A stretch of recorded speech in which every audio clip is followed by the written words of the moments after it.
Assalamualaikum warahmatullahi wabarakatuh. Nama saya Hananifa dari kelas 11 IPA 6. Saya dari kelompok 3 mengenai organisasi bentukan Jepang di bidang sosial. Di sini saya akan mempresentasikan mengenai salah satu organisasi tersebut, yaitu Chuo Sangiin. Silakan menyaksikan. Pertama adalah pembentukan.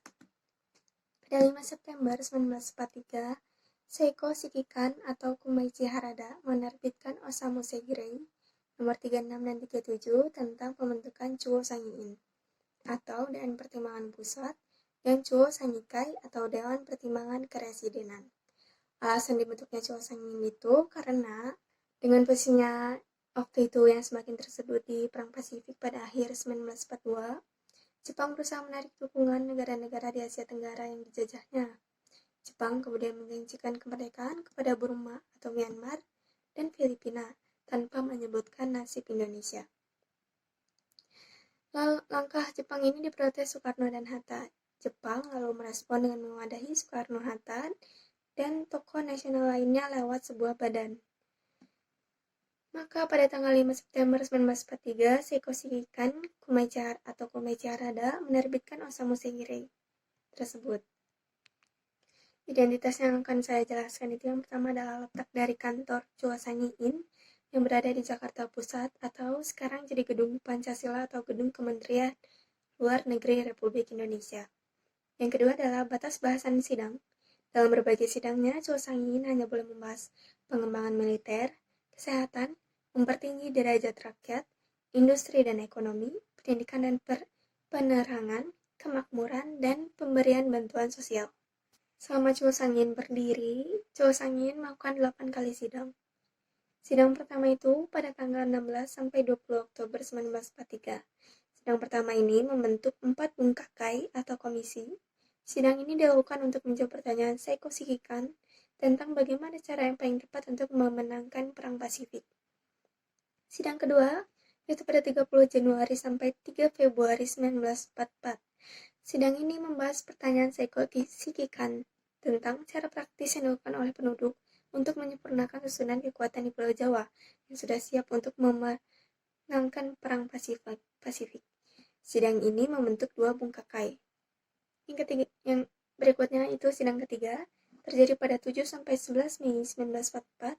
Persidangan ini membicarakan penyadaran penduduk untuk melaksanakan kewajiban dan meningkatkan kerjasama secara bersahabat dengan tidak memandang perbedaan suku, bangsa, pekerjaan, dan jabatan. Hasil dari sidang ini adalah berdirinya koperasi. Sidang keempat terjadi pada 12 sampai 16 Agustus 1944. Sidang ini membicarakan usul Seiko Shikikan untuk meningkatkan kinerja pegawai, pembelaan terhadap tanah air, dan memperbanyak produksi hasil bumi. Sidang kelima terjadi pada 11 sampai 15 September 1944 berdasarkan keputusan maklumat nomor 5 pada 8 Desember 1944 tentang panggilan sidang istimewa Chuo Sangiin. Hal yang dibahas adalah cara masyarakat Indonesia membuktikan rasa terima kasih terhadap Jepang atas keputusan merdeka yang akan terjadi pada suatu saat hari nanti. Sidang ke-6 terjadi pada 12 sampai 17 September 1944. Pembahasan sidang tentang cara memperoleh kemenangan dalam Perang Pasifik dengan cara sungguh-sungguh dan gemilang. Sidang ke-7 pada 21 sampai 26 Februari 1945 berdasarkan maklumat Seiko Shikikan nomor 1 tanggal 10 Februari 1945 tentang panggilan sidang ke-7 Chuo Sangiin. Pembahasan sidang ini adalah pelaksanaan pembaharuan kehidupan rakyat dengan cepat dan tepat. Berikutnya ada sidang terakhir yaitu sidang 8 pada tanggal 18 sampai 21 Juni 1945. Pembahasan sidang ini tentang cara membangkitkan semangat juang rakyat untuk mempercepat kemerdekaan Indonesia. Berikutnya adalah tentang pembubaran Chuo Sangiin. Pada persidangan ke-8, Soekarno memanfaatkan situasi untuk membahas masalah yang sedang dibicarakan oleh panitia kecil. Soekarno membentuk panitia kecil yang terkenal dengan sebutan Panitia 9. Panitia 9 ini membuat rancangan undang-undang dasar yang telah ditandatangani oleh ke-9 anggota. Nah, setelah persidangan terakhir Chuo Sangiin telah selesai, anggotanya disibukkan berbagai persiapan kemerdekaan Republik Indonesia. Setelah Jepang menyerah kepada sekutu tanpa syarat, tidak ada usulan dari Seiko Shikikan untuk kepentingan Perang Pasifik. Atas dasar itu, maka Badan Penasehat Pusat atau Chuo Sang-in dibubarkan tanpa ada persyaratan resmi.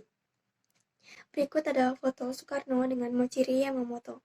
Soekarno sebagai ketua Chuo Sang-in berjabat tangan dengan Kepala Urusan Dalam Negeri Jepang untuk pendudukan Hindia Belanda, Michiri Yamamoto.